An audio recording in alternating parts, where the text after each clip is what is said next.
The Honourable Trevor Mallard. Mr Chairman, thank you. Can I just, without going into any comment on your judgment, Mr Chairman, which I want to strongly support, say to members opposite that this is part 2 of the amendments to the income tax, part 2 of the bill, which are amendments to the Income Tax Act 2007, already without the supplementary order paper, a very substantial part of the bill, but we have coming into the bill, being brought into the bill by way of supplementary order paper, a massive change in taxation policy for New Zealand. It is a most inappropriate way of doing it, and because it hasn't gone to a select committee, the precedent has always been that there will be an extended debate on those matters. The President and the Speaker's rulings have regularly been over many years when something has not gone to a select committee, then the committee of the whole stage is something which is extended. Now, the ignorant upstart from Hamilton, who knows nothing about the way Parliament runs, should know that when bills don't go to a select committee, then there is an extended hearing at the committee stage. And I say to members, I thought we were cruelly cut off after 2.5 hours on the first part, and this part is one which is a much more substantive part than that. Much more substantive part than that, especially because this is the one which imports the LAQs in. And Mr Chairman, as I indicated to the Minister and the Chair earlier, I noticed this very late last night, and I've only been focusing on it this morning. And there are a lot of questions. And without wanting to bring the Chair into the debate at all, there are some interesting questions around the handling of livestock in it. And I want to know whether I see a look on the face of the chairman who has no idea. He had no. Well, no, without bringing the debate. Please, you must not bring the chair into the debate, or his speech will be terminated. But in all, as it is an important part of the bill, I won't tolerate that. It's an extremely important part of the bill, Mr Chairman, and one of the reasons it's important is the effect that we'll have on farmers and on share milkers. On farmers and on share milkers as their LAQs are unwound. As their LAQs are unwound. And the bill, to be fair to the Minister, it is mentioned. But we don't know how it is to be applied. We don't know how it is to be applied because, sir, the House has not had the benefit of a select committee hearing. I don't know, and I'll be interested in the Minister may want to give me a nod or a wink if he wishes. Were federated farmers consulted on the effect of livestock of the unwinding of the LAQs?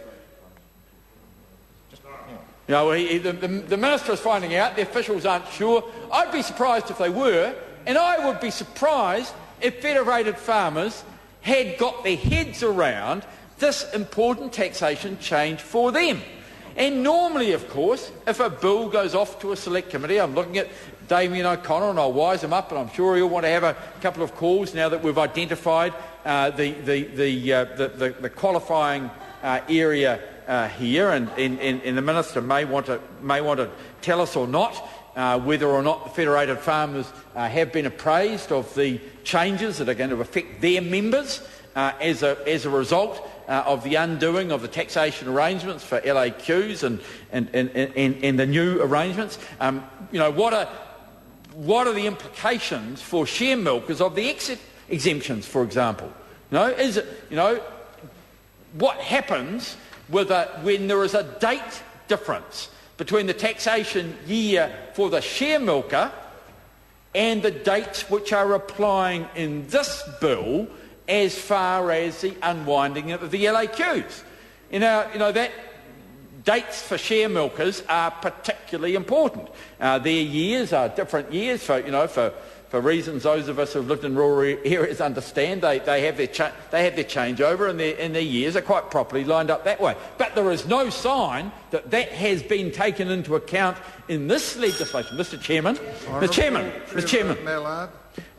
Chairman, there is no sign that that has been taken into account in the amendments in the large section of amendments which are sitting in here. There are a number of formulae in this particular part of the legislation. I want to ask the member why in the deductions in new clauses 30B A D865(1) subclause 2, when there's a starting pool and then there's a figure used of 0.02. Where does that 0.02 come from? And then it goes whole months over 12, which obviously is working out the proportion of the year. Is that I can't find, and I've been looking for the definition of the starting pool. I've been unable to find starting pool defined within the legislation. I'm happy for the Minister to point it out.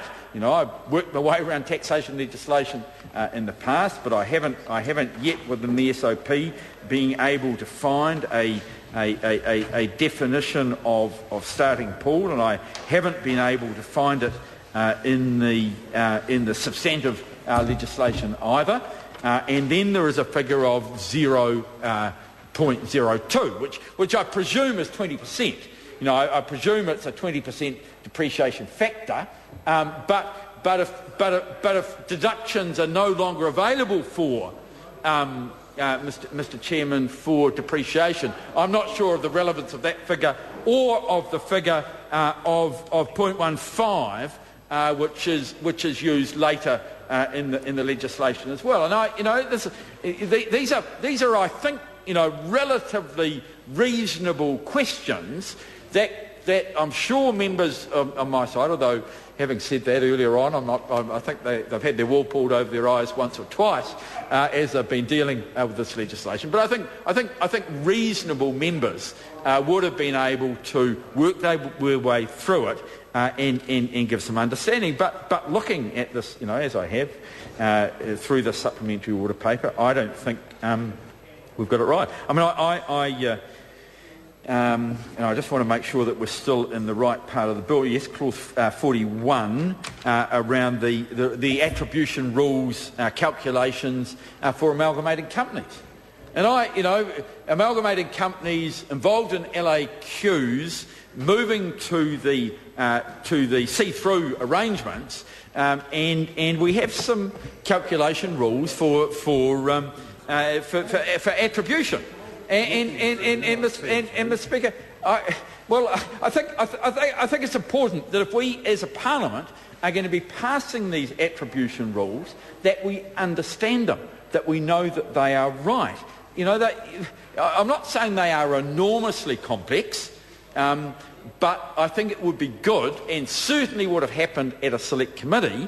People would have been able to work their way through and to fully understand them and to make sure that we're doing the right thing. And we've got to decide, Mr. Speaker, Mr. Chairman, what we are doing as a committee of the whole House. We are meant to be approving the detail of this bill.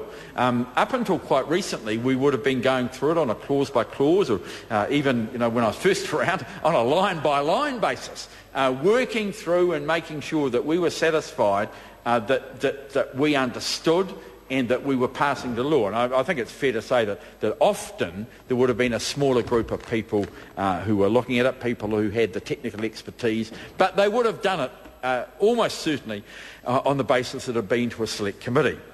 And this hasn't happened. I mean, you go, for example, on page 22 of the supplementary order paper, to 41H, which is part of it's part of, you've got to work your way a long way back. New clause 41B to N, new 41 HA7B